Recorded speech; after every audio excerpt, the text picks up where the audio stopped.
कक्षा 10 प्रश्न वाला 4.2 क्वेश्चन नंबर 2। निम्न असमीकरणों का आलेखी विधि से हल ज्ञात कीजिए। इसका दूसरा क्वेश्चन है 3x-2y equal and less than x plus y -8। इसको पहले हम सरल करेंगे। x इधर प्लस का है तो इधर आकर माइनस का हो गया, y इधर प्लस का है तो इधर आकर माइनस का हो गया। 8 को इधर रहने देंगे। 3x में से x घटाएंगे तो 2x बच जाएंगे।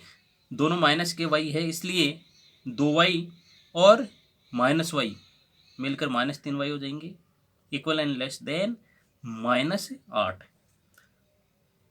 अब इस असमीकरण को हल करने के लिए सर्वप्रथम हम इसके संगत समीकरण लिखेंगे। 2x - 3y बराबर -8।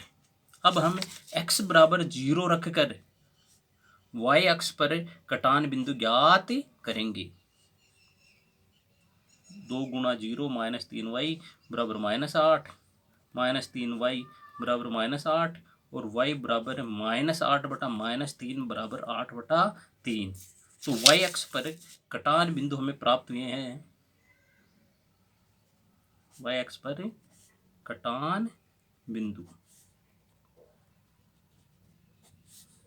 बराबर 0 और 8/3।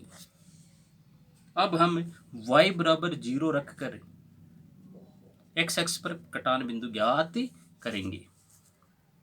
2x - 3 गुणा 0 बराबर -8। ये 0 हो जाएगा, 2x बराबर -8 आ जाएगा। x बराबर -8/2 बराबर -4। इस तरह से x अक्ष पर हमें कटान बिंदु प्राप्त हुआ है।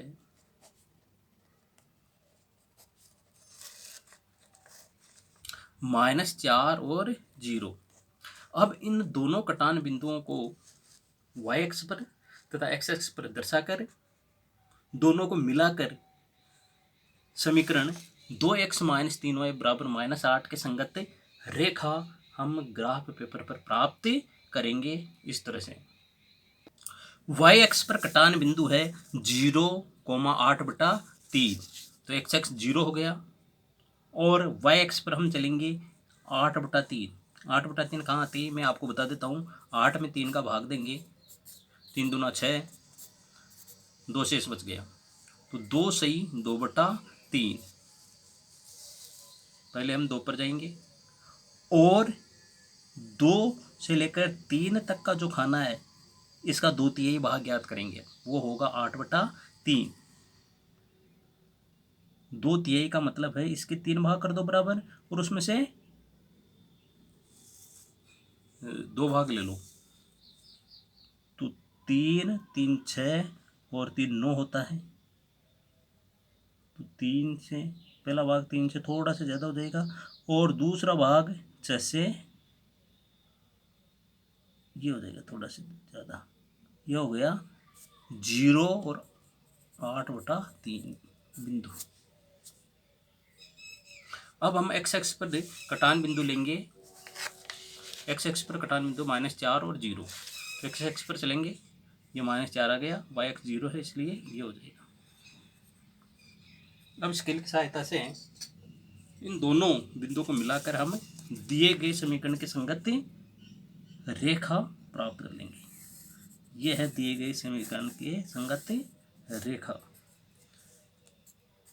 अब इस असमीकरण का हल, जो ये असमीकरण हमें दी गई है, इस असमीकरण का हल मूल बिंदु की तरफ है या नहीं है, यह पता लगाने के लिए हम दी गई असमीकरण में मूल बिंदु 0, 0 रखेंगे। हमारे पास असमीकरण 2x - 3y equal and less then -8। इसमें हम मूल बिंदु की निर्देशांक 0, 0 रखेंगे। इस तरह से ये भी 0 हो गया, ये भी 0 हो गया। दोनों को घटाएंगे तो इधर 0 आ जाएगा। अब ये जो संबंध ये हमें बता रहा है कि 0 से -8 बड़ा है। क्या ये सत्य है? नहीं, ये सत्य नहीं, असत्य है। क्योंकि माइनस वाली संख्या हमेशा 0 से छोटी होती है और इसमें ये बता रहा है कि -8 0 से बड़ा है। इसलिए कथन असत्य है। इसलिए मूल बिंदु 0, 0 इस असमीका के हल क्षेत्र में नहीं आते हैं। तो इस ग्राफ पेपर पर हम इस असमीका का हल क्षेत्र मूल बिंदु के विपरीत दिशा की तरफ दर्शाएंगे। ये मूल बिंदु है, इधर नहीं दर्शाएंगे इसे, इस मूल बिंदु के विपरीत दिशा की तरफ ऐसे दर्शाएंगे इसका हल क्षेत्र।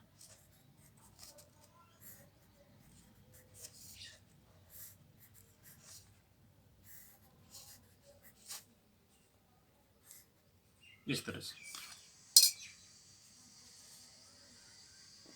इस प्रकार दी हुई असमीका